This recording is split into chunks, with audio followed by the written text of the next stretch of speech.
Nandito po tayo, lalong-lalo na po ang ating sa edukasyon, ang ating mga estudyante nangangarap na matapos dahil ako po hindi nakapagtapos ng pag-aaral. Bilang high school graduate po, anong sasabihin ni Lito Lapid na hindi marunong mag-English, na hindi kaalam sa batas?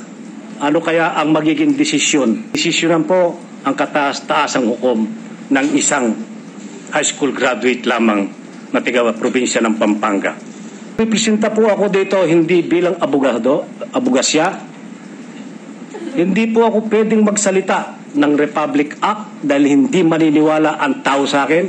Hindi po ako nagmamarunong dito. Ang ginagamit ko lang po dito, konsensya.